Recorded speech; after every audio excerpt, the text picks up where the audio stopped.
है ना। और अब आप इसको आराम से इंटीग्रेट कर सकते हो। ये इंटीग्रेशन का सिंबल लगा लो। इसका इंटीग्रेशन कैसे करोगे? 1/e⁻y का, ये e⁻⁻5 कर देंगे। लॉग मत कर देना, कहीं log e y लिख दो, ये लीनियर नहीं है। इसको ऊपर ले आओ dy के बाद, e⁻−y इस तरह से ले आओ। देखो e⁻−y dy, ये ऊपर आ गया। इधर का इंटीग्रेशन कर लो, इधर का तो हो गया। e⁻x का प्रिमिटिव e⁻x होता है, e⁻−x का क्या होता है? e⁻x-e⁻−x। और क्या, सेम ही तो होता है, लेकिन इसमें x का जो कोफिशिएंट है वो डिवाइड में आएगा। तो डिवाइड में यहाँ पे -1 आएगा। एक काम करते हैं ना, इस प्लस को माइनस बना लेते हैं। ये जो बीच वाला प्लस है इसको माइनस बना के 1 नहीं लिखते नीचे, एंड यहाँ पे +c, और अगले स्टेप में इसका भी प्रिमिटिव लिख दो। इसका प्रिमिटिव क्या होगा? e⁻−y अपॉन -1, तो ये माइनस यहाँ लगा लो, और equal to e⁻x minus e⁻−x plus c। ये रहा इसका जनरल सॉल्यूशन। तो इलेक्ट्रिक साइड की जगह पे +c नहीं लगाएंगे? कहीं भी एक जगह, अगर आपको दोनों साइड पे लगाना है ना तो आप ऐसे लगा सकते हो। देखो इधर C2 इधर C1, ऐसे दोनों साइड पे भी लगा सकते हो। वो होता तो यही है एक्चुअल में, लेकिन फिर हम क्या करते हैं, इस वाले C1 को उधर माइनस कर देते हैं, तो ये C1 यहाँ माइनस हुआ, तो ये बन जाता है C2 - C1। लेकिन C2 - C1 भी तो कांस्टेंट होता है, तो हम उसकी जगह एक सिंगल सी यहाँ पे लिख लेते हैं। Got it? Okay sir. Sir जैसे लास्ट वाले क्वेश्चन में e⁻x प्लस e⁻−x को हम x लेट करके कर सकते हैं? नहीं कर सकते। देखो ये ना लीनियर नहीं है, ये एक्सपोनेंशियल फंक्शन है।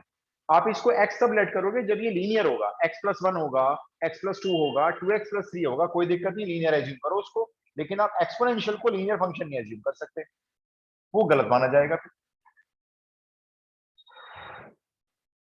डन, आगे चलें? Yes sir. ओके, अब आप इसकी एक वर्ड प्रॉब्लम लिखो।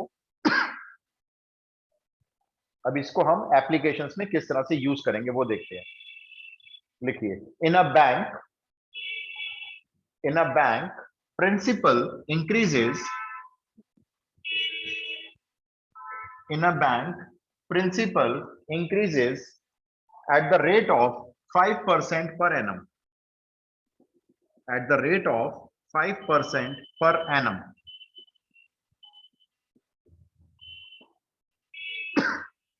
full stop. In how many years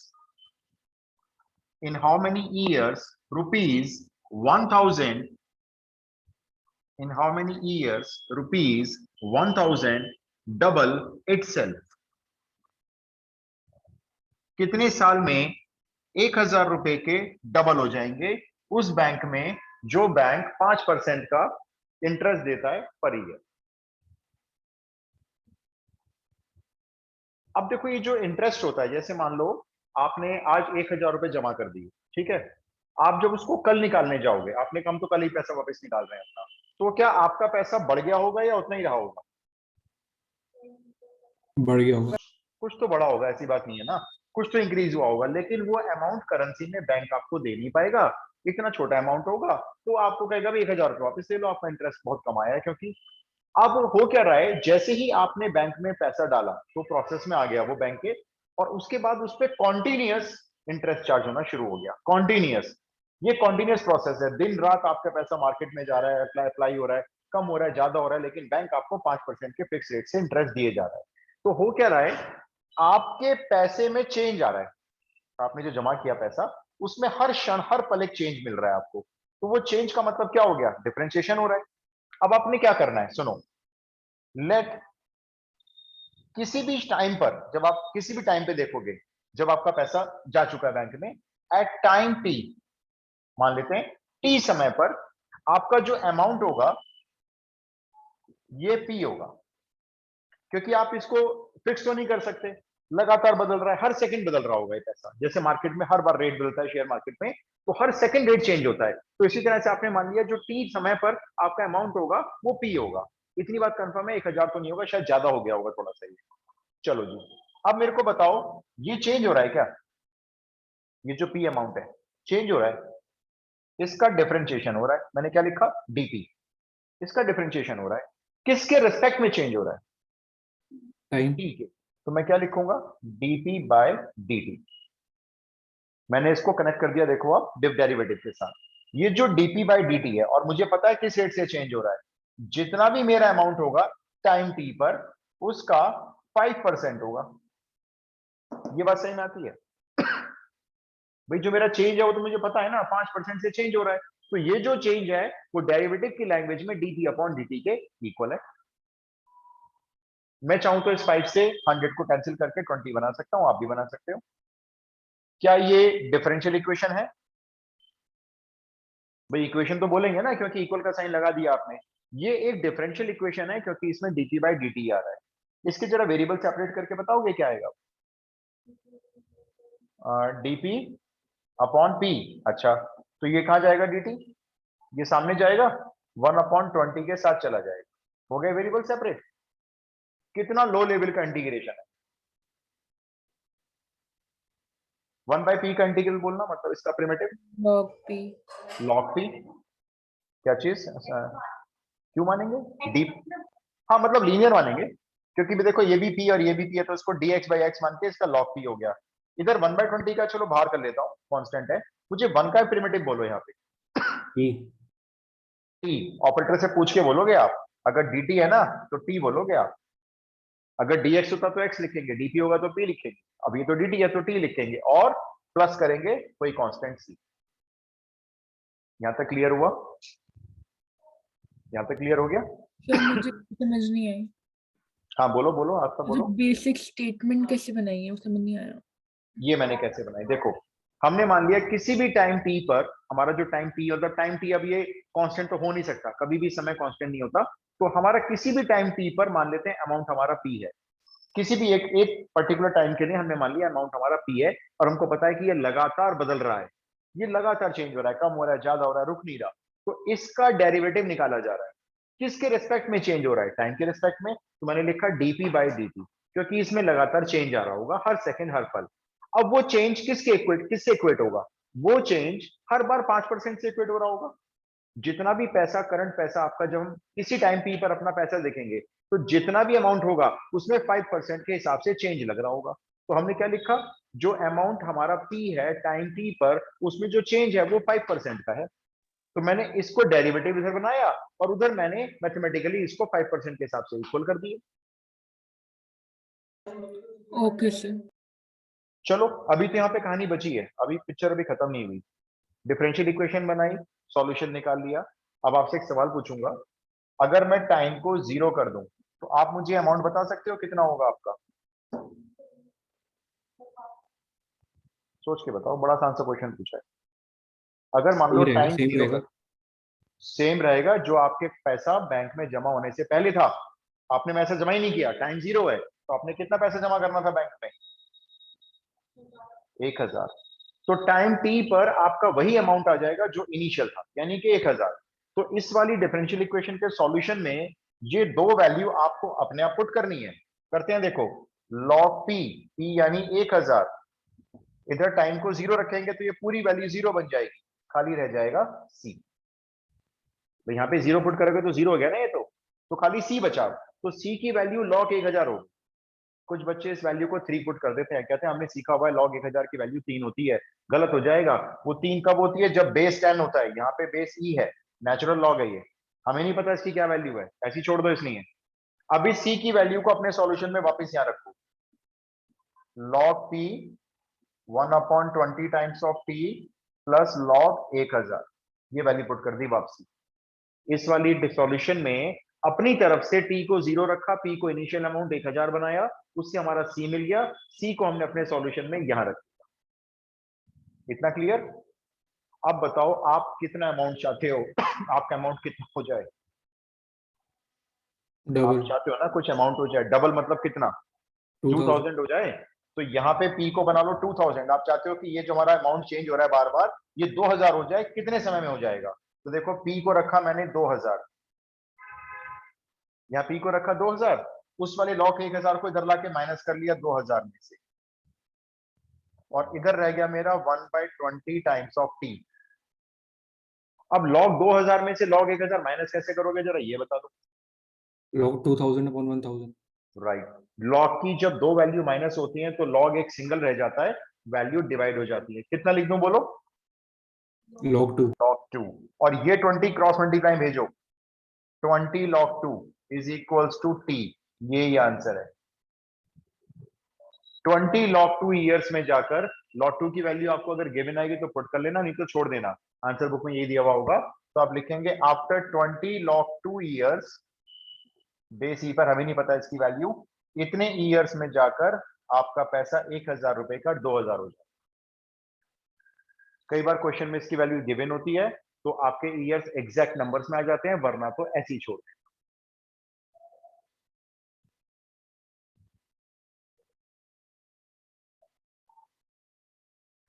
ये जो आप कर रहे हो यही तो करना है आपको आगे जाकर। डिफरेंशियल इक्वेशन क्यों सीख रहे हो?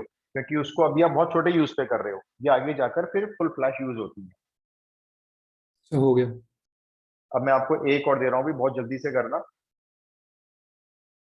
सर आपने यहाँ पे पी को 2000 से क्यों रिप्लेस किया? ये मैंने पी को, देखो आप एक पर्टिकुलर अमाउंट चाहते हो, किसी भी समय के बाद आपका वो अमाउंट कितना होना चाहिए, कह रहे डबल हो जाए हमारा पैसा। तो ये पी तो लगातार चेंज हो रहा है, यही अमाउंट है आपका। ये जो अमाउंट आपने इनिशियल माना था, ये टाइम टी पर माना था। तो अगर हम इसको 2000 कर रहे हैं तो वो टाइम टी कितना होना चाहिए? क्वेश्चन ये है कि अगर आप इसको 2000 रखोगे तो उस वक्त आपका टी कितना होगा। तो जब आपका पी 2000 हो जाएगा तो उस वक्त आपका टी 20 log 2 हो चुका होगा, यानी इतने समय के बाद आपका जो अमाउंट है वो 2000 रुपए बन चुका होगा। Okay sir. एक ट्राई करके देखो, सेम पैटर्न का क्वेश्चन दूंगा, थोड़ा सा डिफरेंट होगा।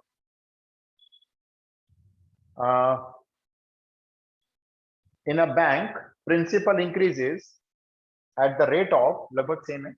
In a bank principal increases at the rate of r%, small r for rate, r% per year, r% per year, full stop. Find the value of r, find the value of r if rupees 100, if rupees 100 double itself, if rupees 100 double itself in 10 years, in 10 years। और आप bracket में लिखेंगे, आप bracket में लिखेंगे, एक value दी हुई है, देखो इस बार दी हुई है log 2 की वैल्यू बेस ई पर दी हुई है, नोट कर लेंगे, शायद आपको यूज करनी पड़ेगी, 0.6931। ये वैल्यू आप यूज करेंगे क्वेश्चन में, 0.6931। चलो भी स्टार्ट करो, बिल्कुल same. Let at time T amount is P, बिल्कुल सेम है। एक बार ट्राई कर लो, नहीं होगा तो मैं करा दूं। थोड़ा जल्दी वेट।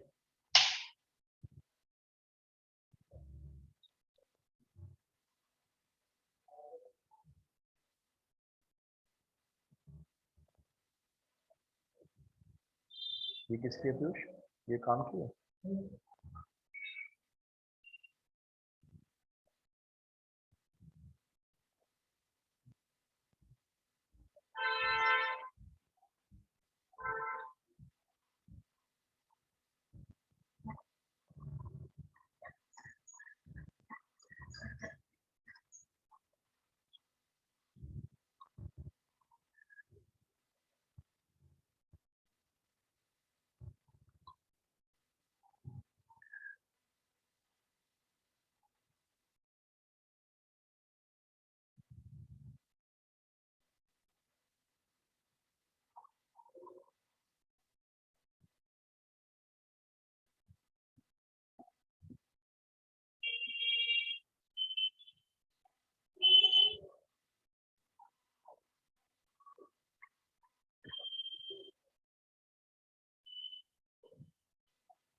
हाँ जी, कहाँ पहुंच गए?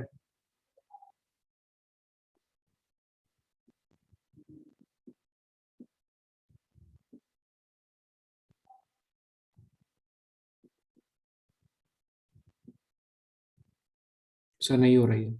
कोई बात नहीं। और किसी का आ रहा है अभी बताओ, मैं करवाया था एक बार और। और इसमें 3 वेरिएबल्स आ रहे हैं। हाँ नहीं तो क्या हो गया।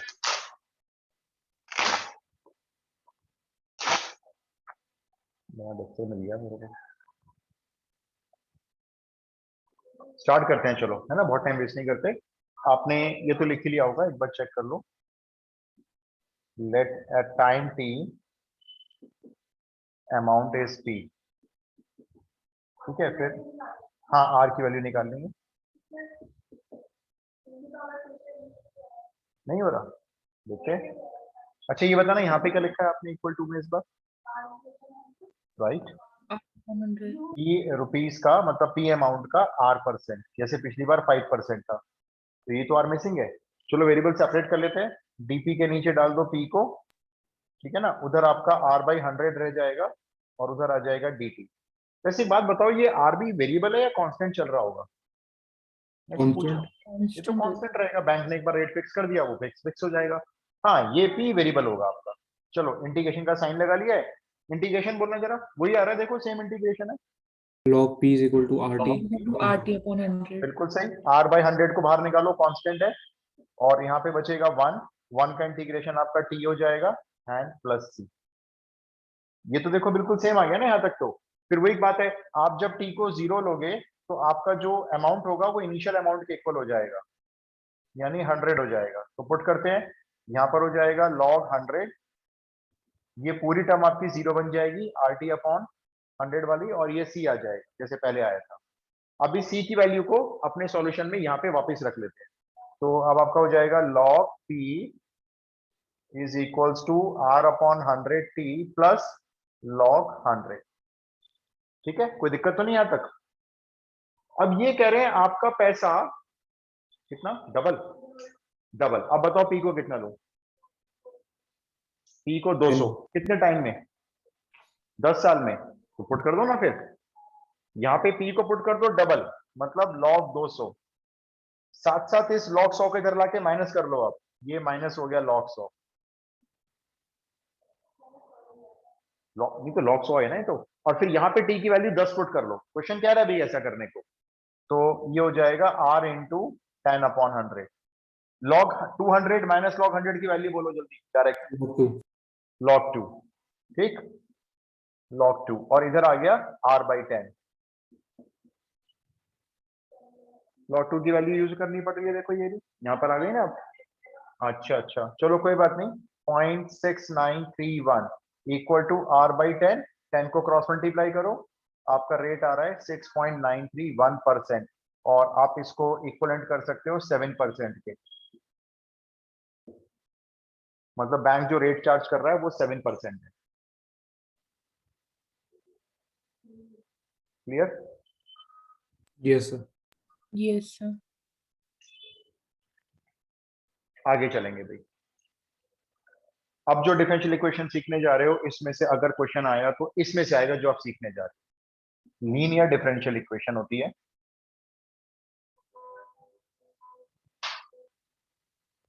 बहुत इंपॉर्टेंट, और इससे ज्यादा आसान है, जो आप कर रहे हो इससे भी ज्यादा आसान है। डालो हेडिंग। स्टेटमेंट बेस्ड और तरह के क्वेश्चंस भी हैं। हाँ मैं आपको ना, अभी मैं आपको इसके करना एक साथ क्वेश्चन करा दूंगा, पहले ये भी सीख लो, तो एप्लीकेशन मिक्स कर लेंगे ना फिर हम, इसलिए वाली फॉर्मेट सिखाया था आपको। Okay sir. ये फॉर्म भी सीखने के बाद ना फिर क्वेश्चन थोड़े से मिक्स करेंगे तो फायदा रहेगा।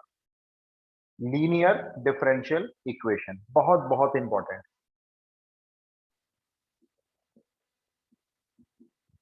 मतलब ये कोर मैथ्स में भी होती है, वहां पे भी बहुत इंपॉर्टेंट होती है, आपके अप्लाइड में भी है, इसका मतलब इसका भी यूज होता है, ये आगे केमिस्ट्री में भी यूज होती है।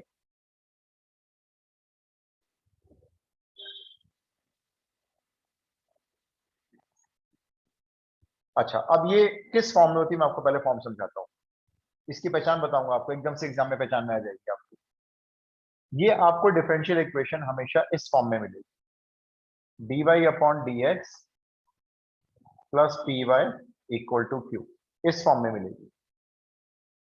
ऑर्डर 1 डिग्री 1 वाली इक्वेशन होती है, ऑर्डर 1 तो खैर हमारा सभी का है। तो dy by dx plus py equal to q form में मिलने का क्या मतलब है, ये देख रहे हो जो y है, इस y के अलावा और कहीं y नजर नहीं आता। ये जो dy है इसको मत कहना कि आपको ये तो एक y नजर आ रहा है, कहने का मतलब y का और कोई फंक्शन नजर नहीं आएगा, सिंगल एक y नजर आएगा, ना y स्क्वायर नजर आएगा, ना log y नजर आएगा, ना e to the power y नजर आएगा, अकेला ये y नजर आएगा। तो ये फिर p और q क्या होंगे? फिर ये जो p है ये x का कोई कोफिशिएंट होगा या फिर ये फंक्शन होगा, x का कोई फंक्शन होगा या कांस्टेंट होगा, सॉरी। और ये जो q है ये भी या तो कोई x का फंक्शन होगा या फिर ये भी कांस्टेंट होगा। ये p और q या तो कोई x के फंक्शंस होंगे या ये कांस्टेंट होंगे, y का फंक्शन नहीं होगा। तो इस फॉर्म में अगर कोई डिफरेंशियल इक्वेशन आती है तो ये लीनियर होती है, इसको वेरिएबल सेपरेबल नहीं बनाया जा सकता। फिर क्या करें? इसका स्पेशल मेथड होता है।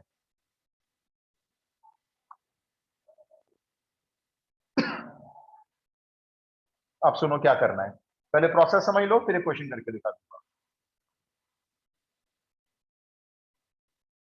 प्रोसेस समझने में आपको लगेगा कितना टिपिकल सा है, अभी कह रहे थे बड़ा आसान है, बड़ा टिपिकल है, लेकिन जब करोगे ना खुद तो आपको लगेगा बहुत आसान है।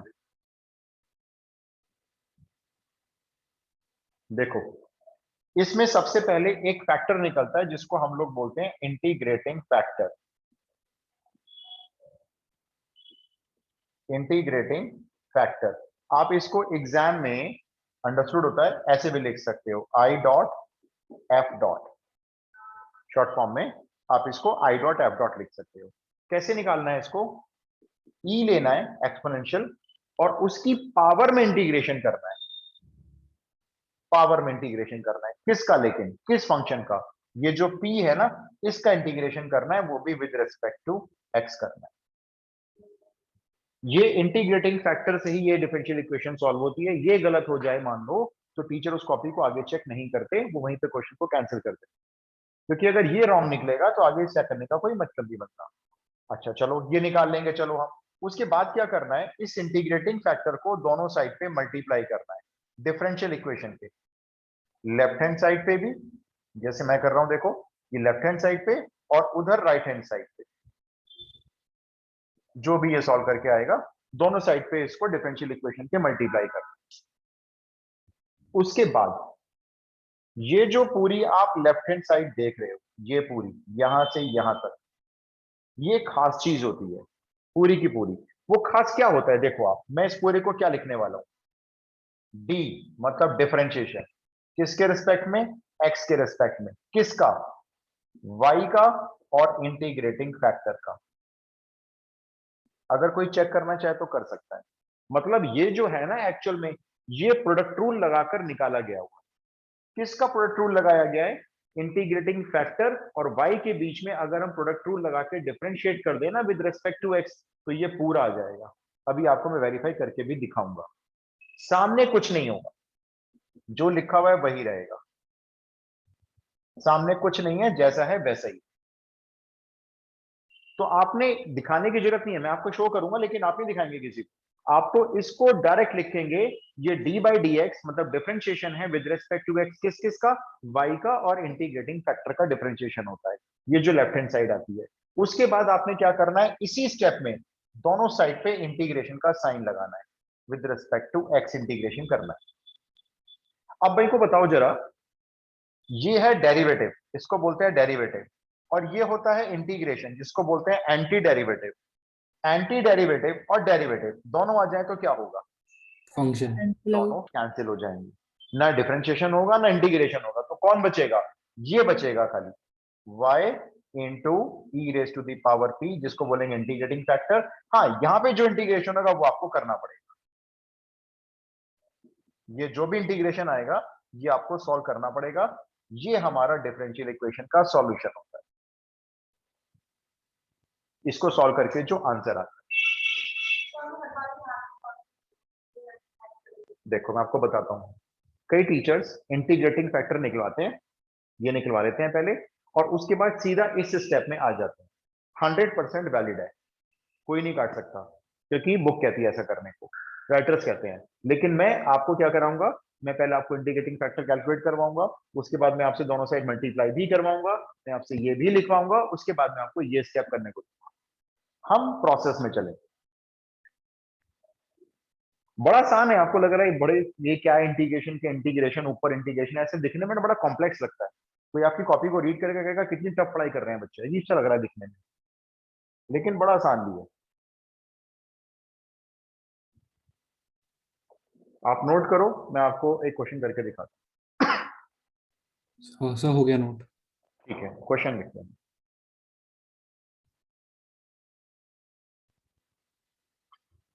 तो ये अच्छी बात है, आपके कोर्स में ना वो नहीं है, ट्रिग्नोमेट्री तो है ही नहीं, वरना ये काफी जानलेवा साबित हो सकता था।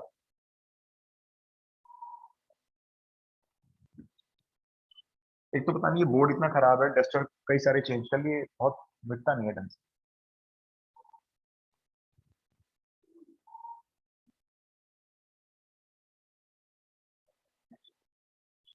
देखिए भाई, सॉल्व एक क्वेश्चन पूरा सॉल्व करते हैं। अच्छा हाँ, सॉल्व से पहले एक चीज और बता दूं आपको, एक मिनट रुको, फिर आगे जाके दिक्कत होगी नहीं तो।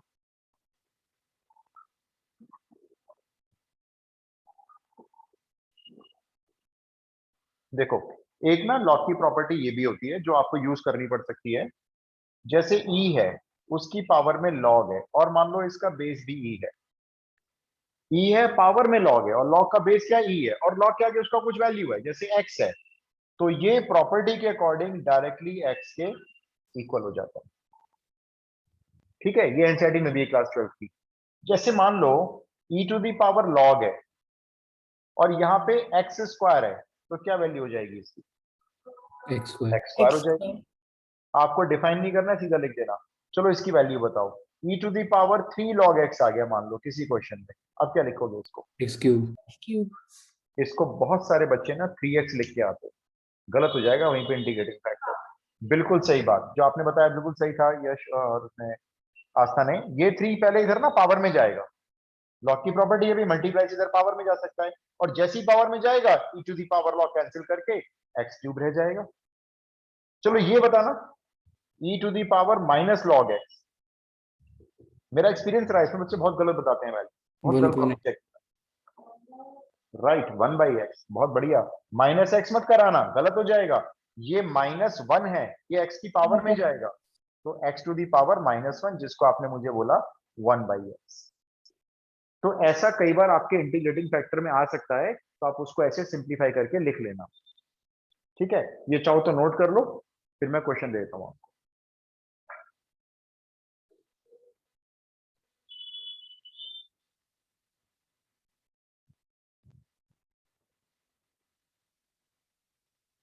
Done sir. Done, okay.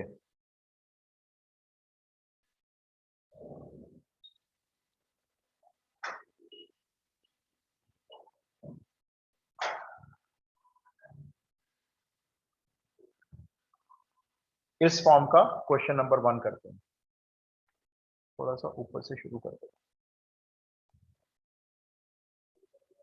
लिखिए भाई, dy by D X minus Y upon x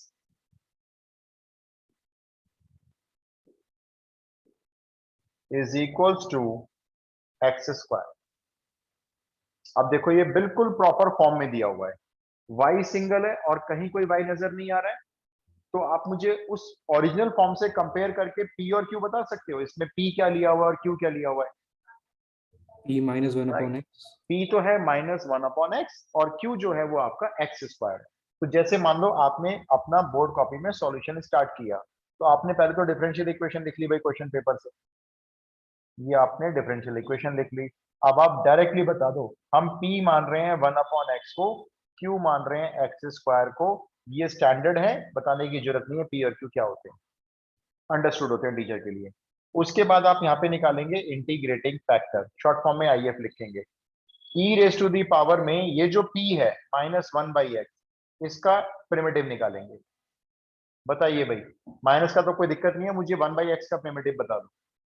log X. log x। log x, तो ये हो जाएगा e to the power minus log x। अब कई सारे बच्चे तो यही धराशायी हो जाएंगे।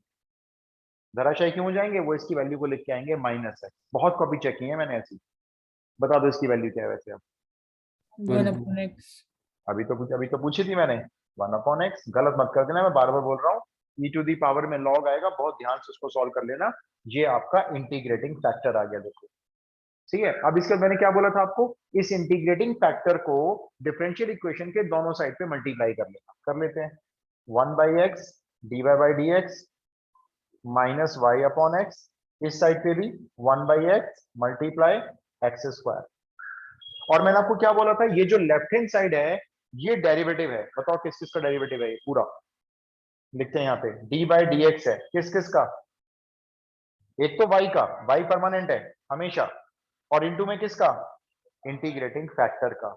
इंटीग्रेटिंग फैक्टर क्या है, अब मैं आपको ना एक बार वेरीफाई करके दिखाता हूँ क्या सच में है।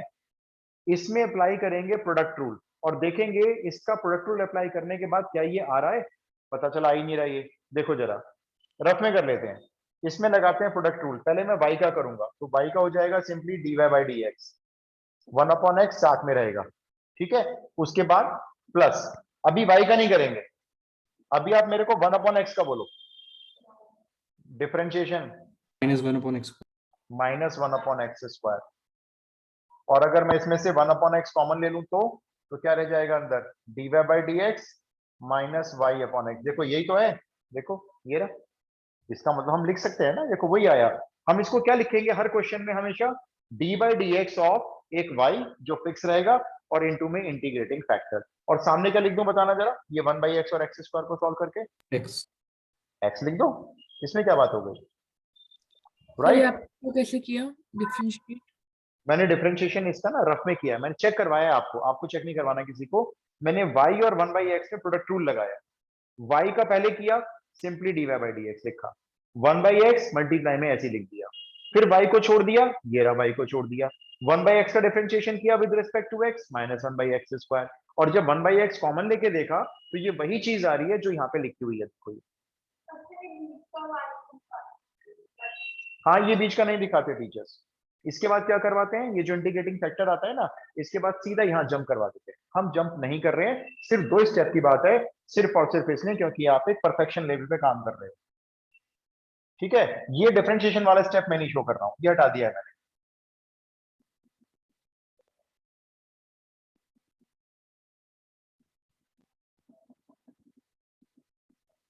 अच्छा, अब जब डिफरेंशिएशन करके बंद कर दिया तो क्या करना है उसके बाद बताओ, इंटीग्रेट। इंटीग्रेट करना है। इसी स्टेप में लगा लेना इंटीग्रेशन का साइन, अगले स्टेप में मत जाना। ये जो स्टेप है ना जहाँ आपने लिखा है d/dx, यहाँ पे जो आपने लिखा है, इसी स्टेप में आप यहाँ पे भी इंटीग्रेशन का साइन लगा देना और यहाँ पे भी लगा देना, या dx लिख देना। dx वैसे यहाँ पे भी लिख सकते हो, इसमें क्या है। अब मेरे को बताओ, ये जो लेफ्ट हैंड साइड का इंटीग्रल है और डेरिवेटिव है, इसको सॉल्व करके क्या लिखूं, y/x। y into 1/x। और देखो जरा सामने इंटीग्रेशन का लेवल तो देखो क्या है, खाली x है, और x का इंटीग्रेशन सभी जानते हैं x² अपॉन 2 और प्लस c, राइट। ये रहा सॉल्यूशन। और आप आंसर को ऐसे भी लिख सकते हो, y इज इक्वल टू, इस x को ऐसे क्रॉस मल्टीप्लाई कर सकते हो, तो x³ अपॉन 2 हो जाएगा ये, और 2 multiply sorry x multiply c से भी कर लेना। ऐसा करना कोई कंपलसरी नहीं है, करना है करो, नहीं करना है मत करो, आंसर तो ये भी ठीक है। अब बोलो आपको प्रोसेस समझ में आया, यस। आसान प्रोसेस है, बहुत आसान है, आराम से हो जाता है। स्टार्ट करते हैं कुछ क्वेश्चंस, आप लोग लिखो। दे दूं सेकंड क्वेश्चन, यस सर। लिखो dy/dx, सेकंड क्वेश्चन, dy/dx लगभग सेम सा क्वेश्चन है, plus y/2x plus y/2x is equal to 3x²। जल्दी से सॉल्व करना, dy/dx plus y/2x is equal to 3x²।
कहीं फंस गए हो क्या?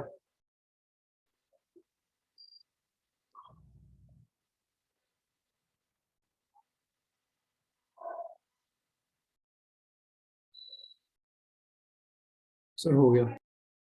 ग्रेट, आंसर बताओ। सर हो गया। y root x is equal to हाँ, 6/7 x की power 7/2 plus c। Y root x is equal to 6/7 और एक्स टू दी पावर कितना बताया? 7/2। ठीक है जी, बिल्कुल परफेक्ट आंसर मैच होता है। भाई मेरे को बाकी लोग बताओ, क्या मैं इसको सॉल्व करके दिखाऊं, क्योंकि इतना लंबा सॉल्यूशन नहीं हो सकता ना। तो मेरा है मैं एक बार 12/7 x to the twelve power कौन सा? minus। अच्छा, नहीं भाई नहीं, गड़बड़ हो जाएगा ये तो। पूरा मैच होना चाहिए, इंटीग्रेशन मैच हो जाएगा पूरा।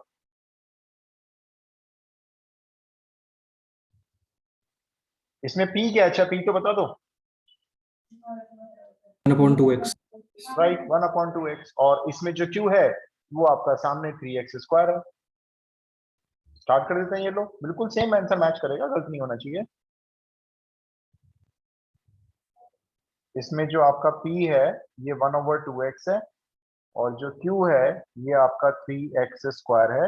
इंटीग्रेटिंग फैक्टर निकालते हैं, sorry, e raise to the power में 1/2x का इंटीग्रेशन सॉल्व करेंगे।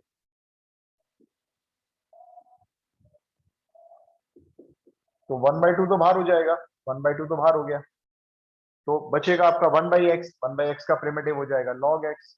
और इसको आपको पता ही है क्या लिखना है, हाफ log x है की पावर में, क्या लिखना है? Root x। x to the power half, या फिर खाली रूट x। बस ये ध्यान कर लेना, e टू दी पावर जब log आए तो ध्यान से उसकी वैल्यू लिखना है, गलत मत कर देना, क्योंकि उसके बाद तो नीचे का क्वेश्चन गया हाथ से। अब क्या करना होता है, अगले स्टेप में चलते हैं। इस रूट x को डिफरेंशियल इक्वेशन के दोनों साइड पे मल्टीप्लाई कर देना, dy/dx प्लस y/2x इसके साथ भी, और उधर 3x² के साथ भी। अगले स्टेप में इसको बना लेना प्रोडक्ट रूल, किस किस का? y का और रूट x का। और इधर ये x² और x to the power half जुड़ जाएंगी, मल्टीप्लाई में हो गए, तो ये बन जाएगी x टू दी पावर 5/2। ये बात समझ पाए ना? x² और रूट x मल्टीप्लाई हो गए आपस में, एक सिंगल x की पावर 5/2 हो गया। और यहीं पे आपको अब लगाना है इंटीग्रेशन का साइन, एंड दैट्स ऑल। ये आपको लिखना है सीधा y√x, उधर 3 बाहर हो जाएगा, x टू दी पावर 5/2 का इंटीग्रेशन करोगे, एक पावर ऐड करो 7/2 अपॉन 7/2 ऊपर ले लेना यहाँ 3 के साथ, एंड प्लस c। ये आंसर हो गया। कितनी देर लगी देखो।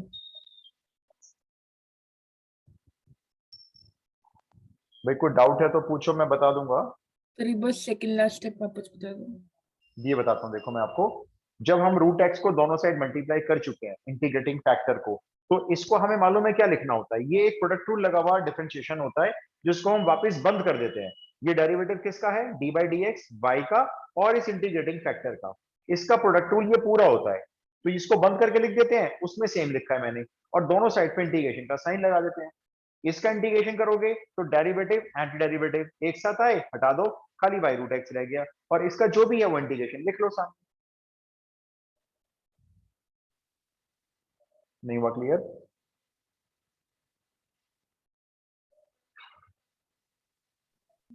ठीक है भाई कुछ बताएं, यस नो, पार्शली, या नहीं बिल्कुल भी? सर आगे। आ गया तो क्वेश्चन करो ट्राई। अभी एक और हल्का दूंगा देखो, थोड़ा सा लेवल बढ़ाएंगे ना फिर। dy/dx minus y, third question, dy/dx minus y is equal to e to the power x। dy/dx minus y is equal to e to the power x। निकालो, ये तो और भी आसान है।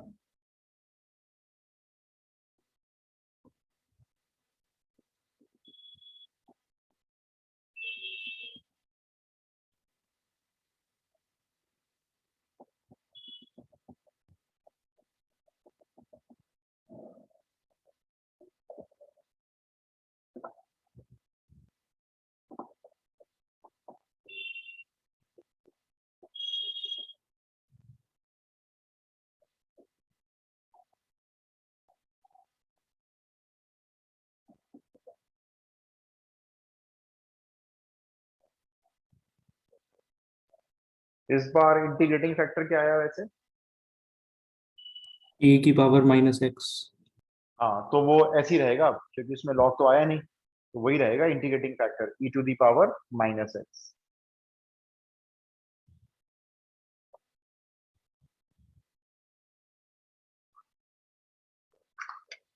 हो गया। आंसर चेक करा दें एक बार। y इंटू ई की power minus x is equal to 1। 1 फिर से यस सर। चेक करो, 1 नहीं आएगा, दोबारा देखो। 1 का प्रिमिटिव तो लिखा ही नहीं आपने। यस सर, एक्स हाँ, x and plus C. Plus C. y into e to the power minus x is equal to x plus C. ये आपका सॉल्यूशन आना चाहिए भाई। नहीं आया? सानिया नहीं आया? y into e to the power minus x is equal to x plus c. Answer ये दिया हुआ है बुक में, यही आ रहा है। अब नहीं आ रहा है तो मुझे बताओ, तो मैं करता हूँ इसको फिर। Repeat the answer once again. मैं यहाँ लिख देता हूँ, देखो। y into e to the power x is equals to x plus C. ये आंसर आ रहा है। So अगर ये minus नहीं मैच हो रहा है, होगा माइनस एक्स या x? e to the power minus x. हाँ, sorry sorry sorry sorry, minus x. हाँ, क्या कह रहे हो सानिया? आ गया सर। नहीं आ रहा अभी इसका मतलब। सानिया, कोई बात नहीं, कोई बात नहीं, आप मुझे p बताओ, p क्या है? पहले तो p बताओगे ना, स्टार्टिंग शुरू करोगे। -1 और q क्या है? ठीक है, तो आपने फिर इंटीग्रेटिंग फैक्टर निकाल लिया होगा। e टू दी पावर -1 का प्रिमिटिव। -1 का प्रिमिटिव बोलो, बोलो बोलो, 1 का बोलो, चलो माइनस का छोड़ो। x, तो e to the power -x आपका इंटीग्रेटिंग फैक्टर हुआ। ठीक है, अब इस इंटीग्रेटिंग फैक्टर को दोनों साइड मल्टीप्लाई किया होगा आपने। मैं भी कर रहा हूं, देखो। इसमें गलत क्यों कर रहे हो? तो हम 2-3 बार कर चुके। इसी इंटीग्रेटिंग फैक्टर को आपने राइट हैंड साइड में मल्टीप्लाई किया होगा। ये दोनों साइड मल्टीप्लाई करके दिखाते हैं डिफरेंशियल इक्वेशन के दोनों साइड पे। इसको क्या लिखने वाले हैं हम लोग अब? इसको क्या लिखने वाले हैं? y into e to the power minus x का derivative with respect to x, और सामने इन दोनों को मल्टीप्लाई करके बन जाएगा 1। बस, अब यहाँ पे इंटीग्रेशन का साइन लगाओ। कितना आसान है, देखो। ये तो हो गया आपका y into e to the power minus x, उधर 1 का प्रिमिटिव x हो गया, एंड प्लस सी। खत्म क्वेश्चन। शुरू बाद में होता है, खत्म पहले हो जाते हैं। ये तो लेवल नहीं बढ़ा पा रहा हूं अभी मैं, क्योंकि थोड़ा सा भी दिक्कत कर रहे हैं बाकी लोग। तो एक और ट्राई करेंगे।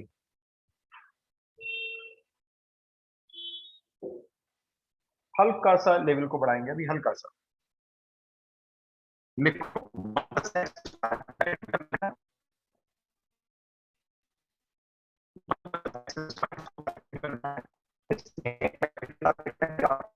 सर आपका बात ब्रेक हो रही है।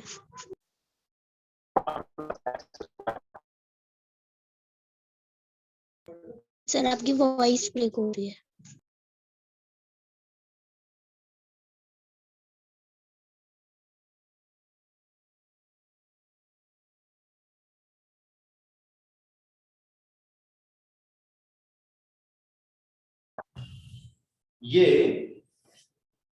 ये जो है, मैं ऑडिबल हूं?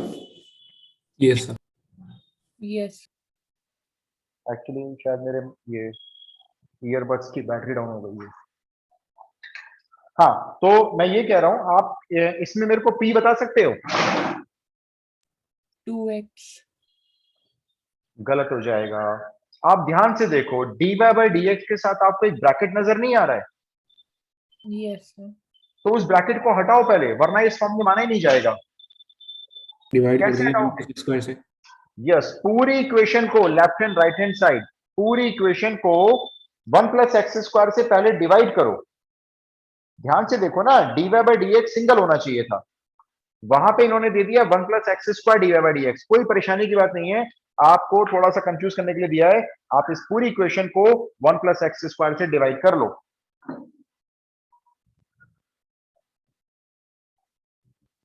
कर लिया divide? Yes, sir. Yes, sir.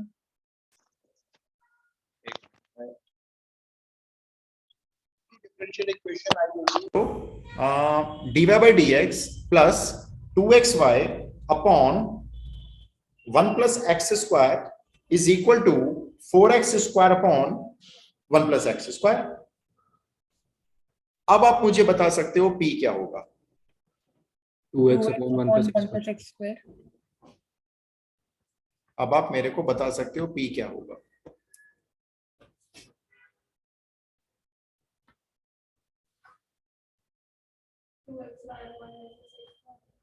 2x y होगा क्या? 2x upon 1 plus x square. Correct. आगे करो.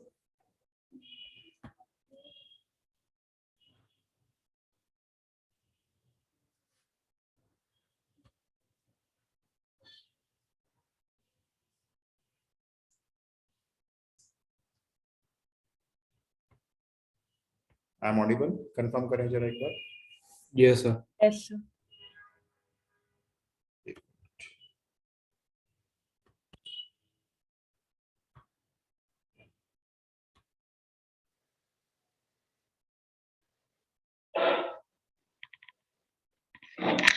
देखो जी, आप यहां तक पहुंचे हुए हो जहां तक मेरे को लग रहा है. तो ऐसे कई बार होगा, डिफरेंशियल इक्वेशन आपको एक स्टेप पीछे करके दे देंगे, आप उसको वापस फॉरवर्ड करके अपने मेन फॉर्म में ले आओ. कंफ्यूज करने के लिए बच्चों को जान के आपने पहले क्या किया, पूरी इक्वेशन को 1 प्लस एक्स स्क्वायर से डिवाइड किया, उस साइड भी डिवाइड किया. ठीक है, ये आपका सॉल्यूशन का फर्स्ट स्टेप माना जाएगा. अब आपने इसमें p लिख लिया. p है आपका इसमें 2x by 1 plus x square. y कभी मत लेना p लिखते वक्त, y का कोफिशिएंट ही p होता है. तो इसमें p हो गया आपका,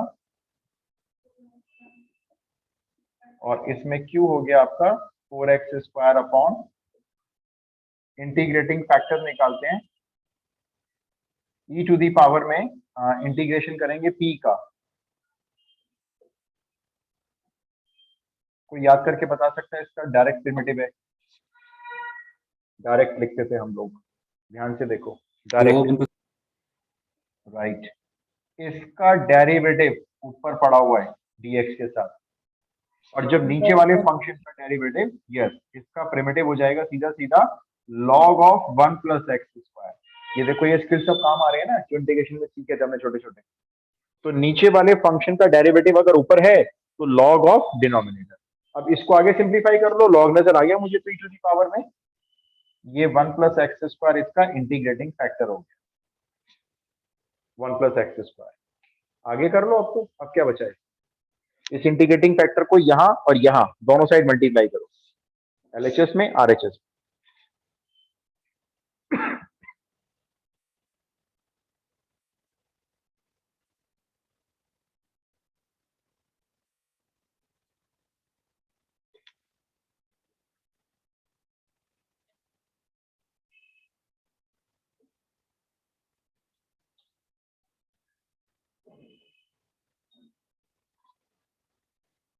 हाँ जी, कहाँ पहुंच गए आप?